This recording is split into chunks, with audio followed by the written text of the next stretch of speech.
This is a story inspired by Dungeons and Dragons.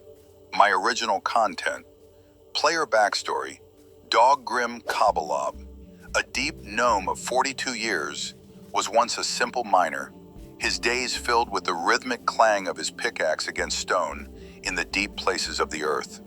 His life was one of quiet toil, his world defined by the limited tunnels and the rough, often cruel, camaraderie of his clan.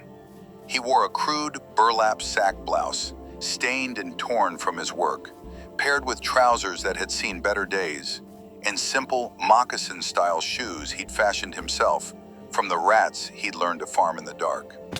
His silver hair, short and unkempt, was thinning on top, and his face was a mask of pale, squashed features, dominated by a large, crooked nose and the dull, deep-set green eyes that spoke of long years spent in the dim light of the mines. His teeth were bad, a testament to a life without much care for refinement. He was kept in a state of controlled ignorance by his craven brothers, or perhaps more accurately, his overseers, who ensured he was fed and housed in exchange for his labor. Doggrim, in his naivete, never questioned this arrangement, content with his small pouch of copper coins, a meager reward for shoring up mines and digging ores, and a fondness for the shiny copper kitties. He didn't know he was essentially a prisoner, his life carefully managed to keep him subservient. This peculiar world shattered when a brutal attack, fueled by a deep, encroaching evil, descended upon his home.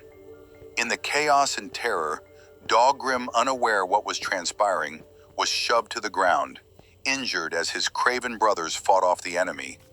Grabbing the only weapon at hand, his rusty pickaxe, he unleashed a primal, barbarian rage, a torrent of fury and desperation as he fought his way towards any semblance of an exit. His clan was scattered or slaughtered, and Doggrim, the simple miner, was thrust out into the world, alone and untamed, his past a blur of mining dust and sudden violence, his future a terrifying unknown. Will be updated periodically. Doggrim Cobblelob, with his calloused hands, carrying a rusty pickaxe, emerged weeks ago from the deep mines into the surface world, and now stands on the northern edge of the Starview Plains at a crossroads beside a weathered signpost pointing to Shadewatch Hollow, Merchant's Pass, Giovanni Delta, and the Forest of Alinar. He is hungry, low on supplies, and carries a leather pouch with only a sparse collection of copper coins.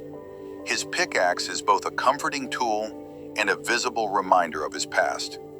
An old man named Orman, bent with age, gnarled hands, a cane, and a tethered mule was at the signpost. Orman noticed Doggrim's nervous, non-threatening approach and introduced the crossroads as the route to Shadewatch Hollow, warning that the villagers are wary of strangers and suggesting the local inn, the Grumbling Goat.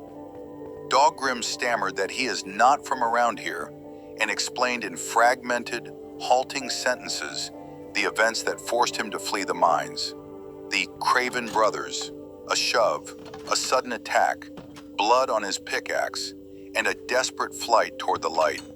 Orman reacted with grim understanding, warned that foul things stir in the deep places, and explicitly told Doggrim to tell Gwyn at the Grumbling Goat that old Orman sent you, implying she might have work. Doggrim nodded and set off toward Shadewatch Hollow, along a well-trodden dirt path bordered by split-rail fences, passing cautious farmers.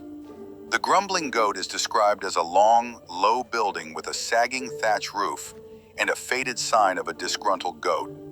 Inside the common room, it is dimly lit by a fireplace and smoky oil lamps, with a few patrons, farmers, and a few cloaked travelers.